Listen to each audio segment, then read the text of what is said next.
whether they agree with me or not, that's up to them, but at least trying to educate the people on why we think that partisan judges is such an important issue and why it's, I guess, detrimental to our state to have the judicial branch set up the way it is. Well, it certainly is kind of the linchpin for, Absolutely. if you control the judiciary, you have a super veto over anything that's passed in the legislature, whether you control the governor's office or the legislature or not. Yeah. You control it all. Yep.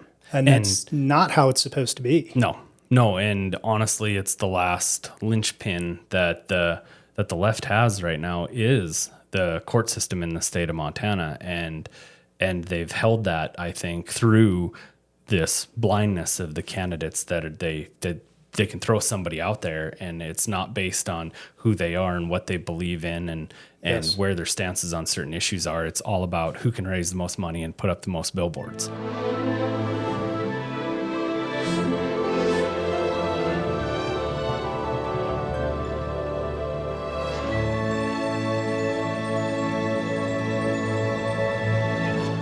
Well, welcome back to the Family Matters podcast. Today, we've got a very awesome guest joining us here, Speaker Brandon Ler.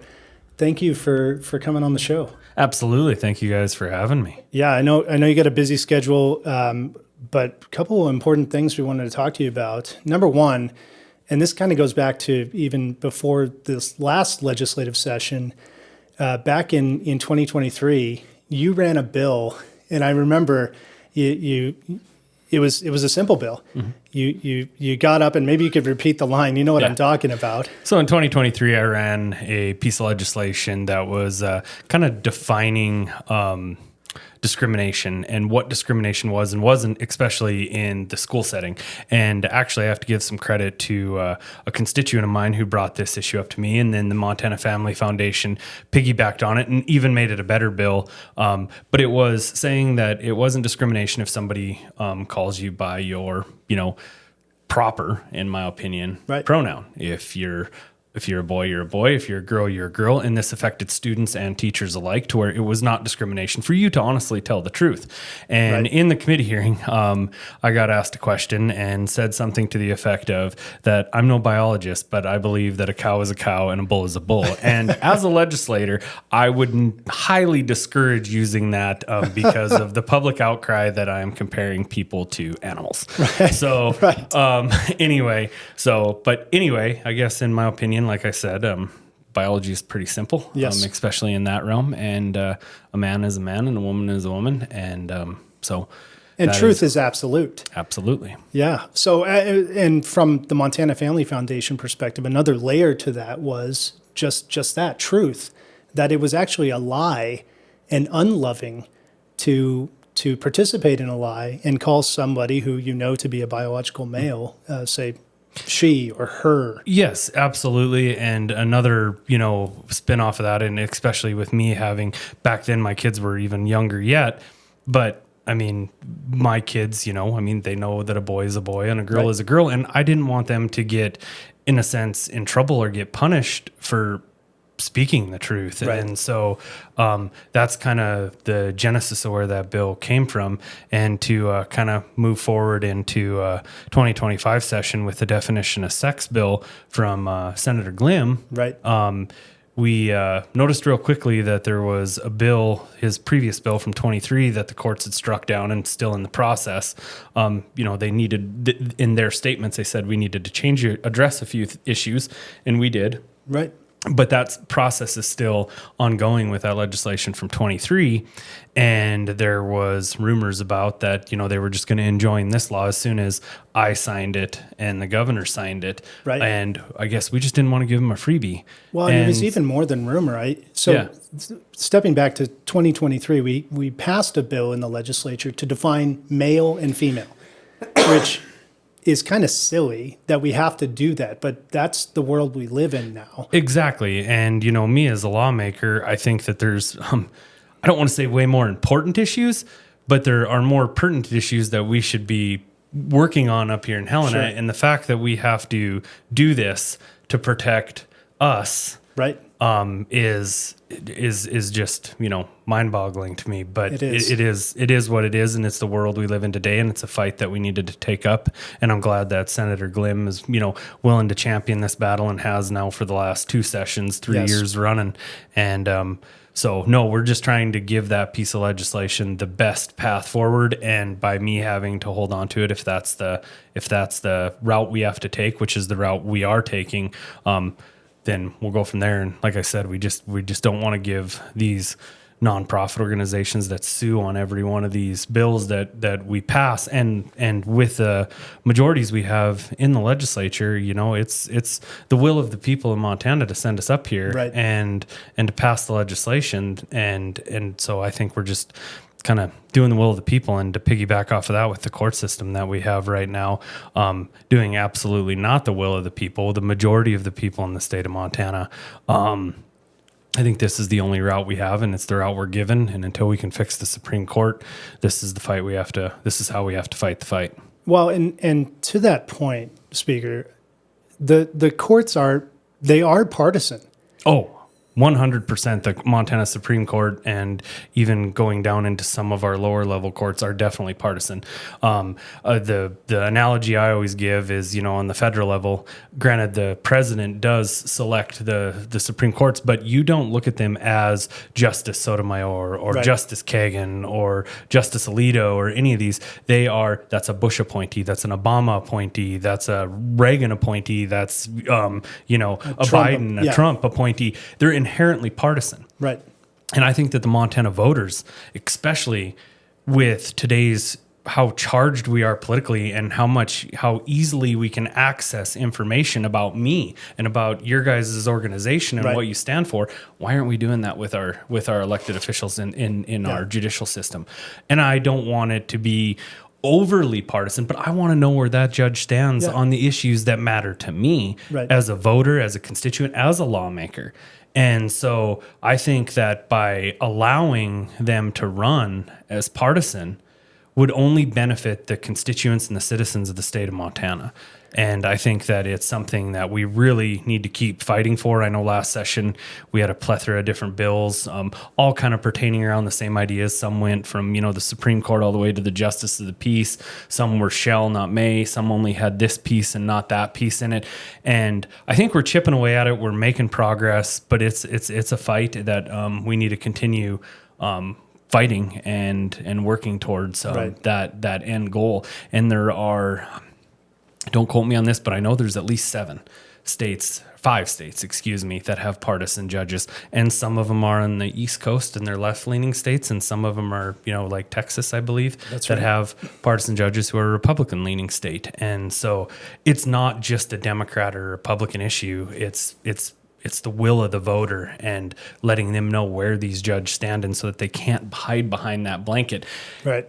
And anybody that wants to know can go out and do the deep digging to see who donated to them and other stuff like that, to get kind of the sense of where their political views lie. But just to have them be able to state that, and I think it would just, progress us into having a better court that represents the state of Montana better. Yeah, that's right. Well, and I also think partisanship does not mean you can't be impartial. I mean, certainly you are partisan. Yes. And that's okay. You can still be impartial Yeah. in how you judge a situation. And I think we can expect that of somebody who puts on a black robe.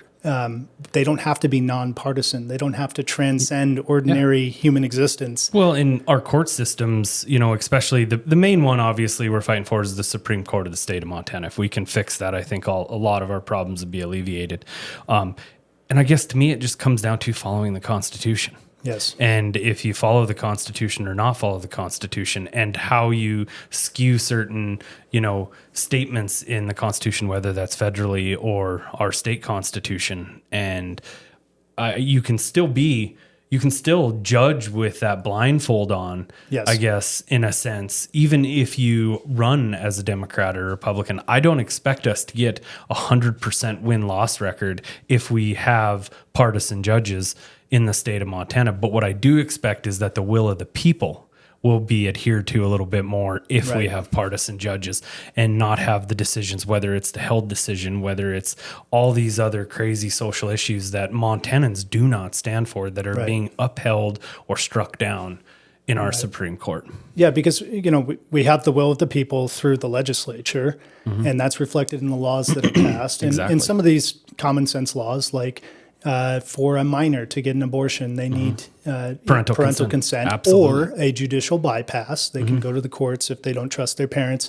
That was struck down by the Montana Supreme Court. Yep. It's actually the only state where that has been struck down when you have a judicial bypass mechanism. And I think that opens the floodgates to, an argument that child labor laws are unconstitutional in Montana. Child marriage laws preventing a child bride in Montana would be unconstitutional under that same rationale. Absolutely. Those are the kinds of partisan judgments that have been made, maybe not impartial, but certainly partisan. And we can see that play out in our court system. Yeah. Yes, absolutely. I 100% agree with that. And that is, like I said, the sole reason why we can still have that blindfold of justice on. But just your views on certain issues need to be brought to light to the voters of the state of Montana. Right. So right now that's under threat, though. We have actually 2 different ballot issues that have been proposed to shelter our judiciary and call all these elections nonpartisan and put that into our Constitution. What does that threaten for the future? Well, what that threatens for the future is, we can still as a legislator pass that law, but what it's going to do is just give the Supreme Court the automatic ability to just say this law is unconstitutional.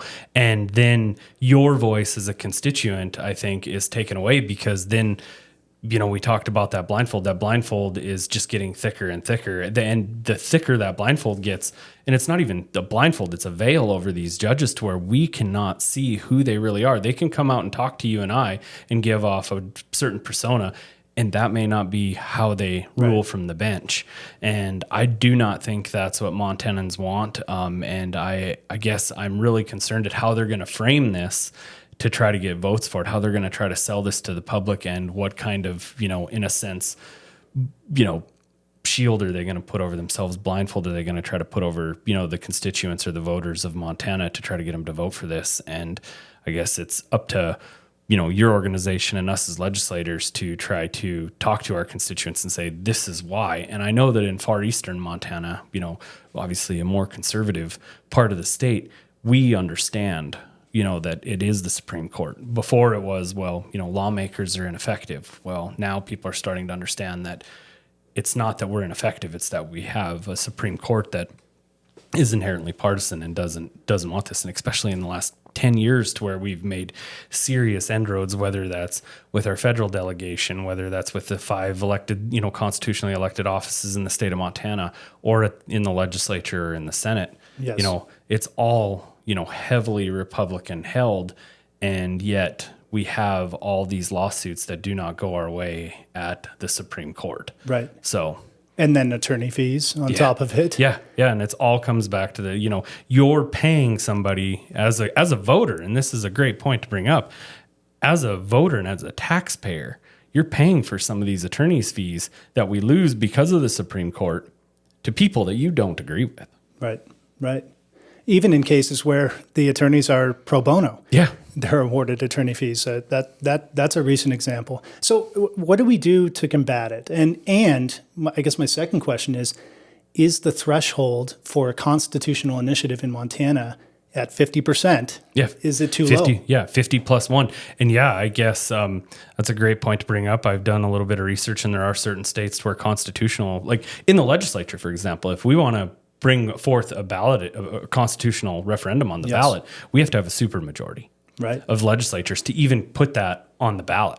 Right. And so why shouldn't it be a 60 or 65% threshold to get a constitutional initiative passed and placed, in law, to where it doesn't seem like the same logic is being applied on both fronts. Right. And I think that is something there again, that would have to be a constitutional initiative that we pass on our own, which would need that higher threshold, Right. which would need that supermajority.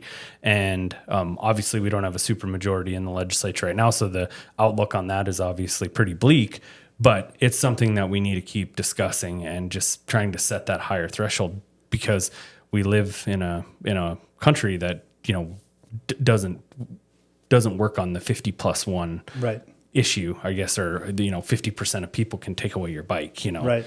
Right. and the so- mob rule. Yeah, the mob rule. And so I think that, setting a higher standard for that would be good. I just it would be a tough road to get that passed. Certainly.